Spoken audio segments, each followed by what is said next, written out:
जय बद्री केदारनाथ दोस्तों, बहुत बहुत स्वागत है आप लोगों का मेरे एक और यूट्यूब वीडियो पे। तो दोस्तों, आज जैसा कि आप जानते हैं कि जनवरी का आखिरी दिन है, 31 जनवरी, और 30 जनवरी तक की मेरी पोर्टफोलियो अपडेट हो चुके हैं।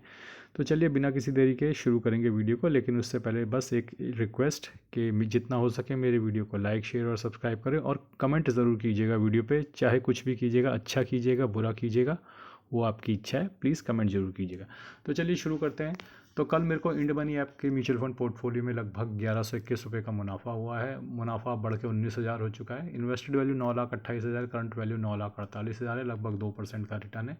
41,500 की SIP लगी है, जिसमें से 41,500 की SIP कंप्लीट हो चुकी है और पैसे कट चुके हैं, इसलिए मतलब उन्होंने कंप्लीट दिखा दिया है। कल पारंपरिक में 819 रुपये का नुकसान हुआ है, क्योंकि US मार्केट में करेक्शन आया है, तो इसका मुनाफा घट के अब 4.5% हो गया। निपॉन लार्ज कैप में कल 221 रुपये का नुकसान हुआ है। मुनाफा घट के अब 4.5% रह गया इसमें।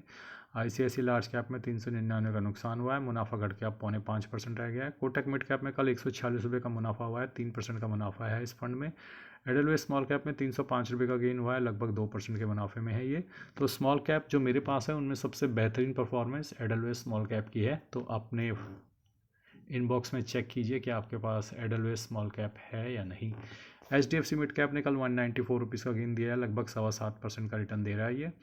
एडलवेज मिड कैप ने कल 65 रुपये का गेन दिया है, 6.25% का return. Nippon India mid cap ने 54 रुपीज़ का गेन दिया, लगभग 4.5% का रिटर्न है। बंधन लार्ज एंड मिड ने 65 रुपये का लॉस दिया है कल, 4.5% का रिटर्न है इसमें।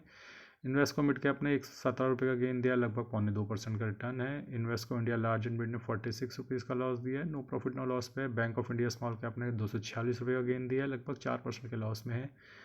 HSBC स्मॉल कैप ने 272 रुपये का गेन दिया है कल, लगभग 4% के लॉस में है ये। तो कल आप देखेंगे कि स्मॉल कैप के जो फंड हैं, जो 251 से 500 वाली कंपनी में शेयर करते हैं, उनके पोर्टफोलियो में बड़ा ज़बरदस्त जंप आया है कल। अच्छा जंप मार रहे हैं कल वो। तो ब्रॉडर इंडेक्स में जब रैली आएगी तो ये ऐसे ही फटाफट भागेंगे, और आप देखेंगे लॉस तो ये 2-4 दिन में कवर कर देंगे। बहुत ज़्यादा समय नहीं लगेगा। एक बार जब थोड़ा जंप आएगा ना ब्रॉडर मार्केट में, तो ये 4-5% का जो लॉस देख रहे हैं, तो ये एक एक दिन में, एक चुटकी में कवर होगा ये तो। लेकिन अभी ये कहना मुश्किल है कि कब आएगी वो रैली। कोटक स्मॉल कैप में 448 रुपये का गेन हुआ है, लगभग 4% के लॉस में। मोतीलाल ओसवाल मिड कैप में 173 रुपये का लॉस हुआ है, 6% के लॉस में है ये। और कैनरा रोबेको स्मॉल कैप में 257 रुपये का गेन हुआ है, 1% के मुनाफे में आ गया है। निपॉन इंडिया स्मॉल कैप में 275 रुपये का गेन हुआ है, 1% के लॉस में। GM फ्लेक्सी कैप में 54 रुपये का लॉस, 2% के लॉस में ये। SBI स्मॉल कैप में 460 रुपये का गेन हुआ है, लगभग 3% के लॉस में। टाटा स्मॉल कैप ने बहुत ज़बरदस्त जंप मारी है कल, 223 रुपये का गेन हुआ है, 7% के लॉस में है ये अभी भी। जियो ब्लैक रॉक 64 रुपये का लॉस, 1.25% का नुकसान। ICICI लार्ज एंड मिड में भी नो प्रॉफिट नो लॉस, 2% के नुकसान में है। तो कौन कौन सी SIP मेरी कटने वाली हैं देख लेते हैं। अब किस दिन कट रही हैं ये पता नहीं मुझे, देख लेते हैं एक बार। SIP मेरी संडे को कोई SIP नहीं कट रही है मेरी। वैसे भी संडे को कटने का फ़ायदा नहीं है, कटेगी तो 2 तारीख को ही। तो मंडे को मेरी ICICI मिड कैप, जियो ब्लैक रॉक और मोतीलाल ओसवाल मिड कैप, ये 3 SIPs कट रही हैं। आइए चलते हैं हम अपने ग्रो ऐप के म्यूचुअल फंड पोर्टफोलियो पे, देखते हैं वहाँ क्या स्थिति रही। तो ये जो म्यूचुअल फंड मैंने सेक्टोरल ले रखे थे, उनका सेलिंग लगा हुआ है। तो ये तो मैं आपको दिखाने के लिए दिखा रहा हूँ। बाकी कल ग्रो ऐप के म्यूचुअल फंड पोर्टफोलियो में लगभग 5600 रुपये का नोशनल गेन हुआ है। नुकसान घट के 45,000 रुपये रह गया है। तो मैंने ऑलरेडी फ़िल्टर लगा रखा है किस किस म्यूचुअल फंड ने कितना रिटर्न दिया। तो कल लीड किया था डिफेंस ने, तो डिफेंस को इतने गेन और लपेट के मैं आज एग्ज़िट कर चुका हूँ। मतलब कल जो एग्ज़िट किया तो ये वाला गेन उसमें लपेट के आएगा, क्योंकि लास्ट डे की एनवी मिलेगी ना। फिर निपॉन स्मॉल कैप ने बहुत अच्छा रिटर्न दिया है कल, 1.08% का। कॉन्ट स्मॉल कैप ने भी ज़बरदस्त रिटर्न दिया है कल। इन्वेस्को इंडिया इंफ्रास्ट्रक्चर ने भी अच्छा दिया है। Canara Robeco small cap, Tata small cap, bank of India small cap. तो जो भी पिटे हुए से स्मॉल कैप्स थे, उन सब में कल जान आई है, और वो बिल्कुल दहाड़े मार के कल उछलना शुरू हुए हैं। तो ब्रॉडर मार्केट में जब रैली आएगी ना, जब स्मॉल कैप इंडेक्स 250 वाला इंडेक्स जब जंप मारता है ना, तब आप देखना ये सारे जितने भी हमारे एक्टिव स्मॉल कैप के म्यूचुअल फंड है, ये जंप मारते हैं।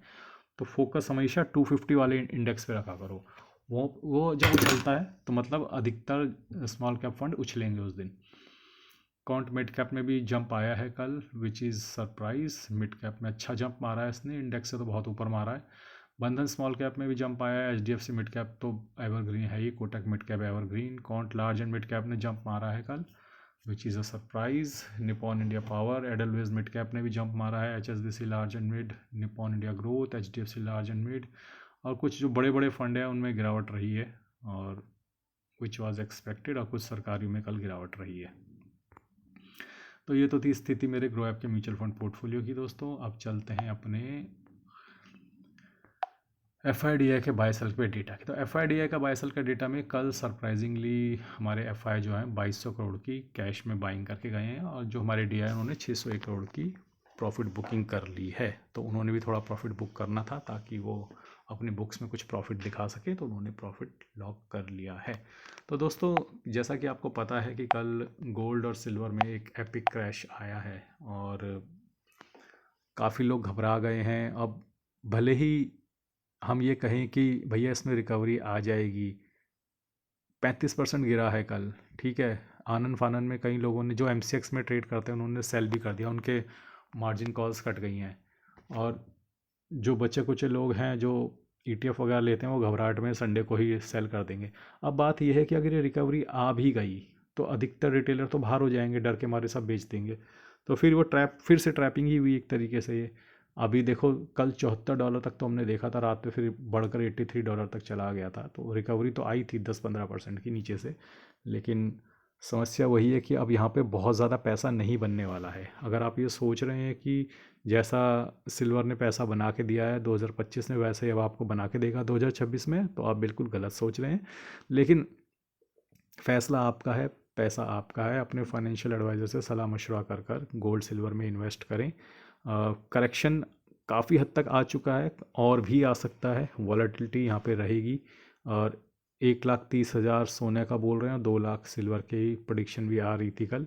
तो अब वो पैनिक बटन दब सकता है, लेकिन यू नेवर नो। मार्केट में सटोरिये हैं, उन्होंने काफ़ी हद तक फॉल एक ही दिन में, एक ही रात में कर दिया है। अब ये मार्केट वैसी नहीं रही है दोस्तों कि आप पैसा लगाओगे सिंगल एसेट क्लास में और बचकर निकल जाओगे। इसीलिए कहते हैं कि थोड़ा वैरायटी रखनी चाहिए, थोड़ा गोल्ड में, थोड़ा सिल्वर में, मैक्सिमम इक्विटीज़ में। इस तरीके से अपनी बकेट को अलग अलग जगह फैलाना चाहिए। सिल्वर अपने आप में एक सिंगल स्टॉक है, आप देखो तो उसे, तो उसको मैनिपुलेट करना बहुत आसान होता है स्मार्ट मनी के लिए। जब उस 500 स्टॉक में आपका पैसा लगा हो, फिर US इक्विटी में लगा हो, चाइना इक्विटी में लगा हो, तो फिर मैनिपुलेशन मुश्किल हो जाता है। जहाँ पे भी मैनिपुलेशन आसान होगा, सिंगल स्टॉक में बहुत सारा पैसा लगा होगा, वहाँ स्मार्ट मनी कभी भी रिटेलर्स को निकलने का समय और मौका नहीं देती है। अब इतना पैनिक फैल गया है, रिटेलर भाग जाएंगे संडे तक, हो सकता है मंडे से दोबारा रिकवरी करा दें, लेकिन उस रिकवरी किस काम की? अधिकतर रिटेलर तो डर के मारे बेच के निकल गए, तो पैसा तो गया, रिटेलर्स का पैसा तो जाना ही जाना है। अगर ये नीचे गया तो भी रिटेलर्स का पैसा जाएगा, अगर ये नीचे जाके ऊपर आया तो भी रिटेलर्स पैनिक में बेच देंगे, तो रिटेलर का पैसा तो जाना ही जाना है हर स्थिति में। तो समस्या वही है कि अगर आप लॉन्ग टर्म निवेशक हैं, थोड़ा थोड़ा SIP करके निवेश कर रहे हैं, लॉन्ग टर्म मतलब 10 साल से ऊपर, तो आपको कोई चिंता करने की ज़रूरत नहीं है। और मेरे हिसाब से, जैसा कि मैंने अपना व्यू दे रखा है, गोल्ड और सिल्वर दोनों ही अब कंसोलिडेशन फेस में चले जाएंगे, और बहुत ज़्यादा इनमें प्रॉफिट नहीं बनने वाला। प्रॉफिट आपका बनेगा इक्विटीज़ में, इंडियन इक्विटीज़ में, वहाँ पर आपको निवेश करना चाहिए, ये मेरा मानना है। बाकी कौन से सेक्टर चलेंगे, मार्केट चलेगी नहीं चलेगी, स्मॉल कैप चलेंगे, मिड कैप चलेंगे, या रेलवे चलेगा, या डिफेंस चलेगा, कुछ नहीं पता मुझे। बजट आएगा, बजट में जिस तरह की घोषणाएं होंगी उसके आधार पे डिसीजन लिया जाएगा। म्यूचुअल फंड हाउसेज भी पैसा दबा कर बैठे हुए हैं, उन्होंने भी कुछ खास खर्चा नहीं किया जनवरी के पिछले के 15 दिनों में, और उम्मीद की जा रही है कि कल जब बजट आएगा तो बहुत एक्शन पैक्ड डे रहने वाला है कल। मैं कल लाइव आऊँगा, मैं आप लोगों की जानकारी के लिए अभी से बता दूँ, कल सुबह 9 बजे से ही मैं लाइव रहूँगा आप लोगों के साथ। तो कल बड़ा मज़ा आने वाला है। संडे को मस्त नहा धो के खा पी के बैठ जाना 9 बजे, अपना फ़ोन, लैपटॉप, जिस पे भी आप देखेंगे, और कल हम डिस्कस करेंगे और लाइव मार्केट के साथ एंजॉय भी करेंगे।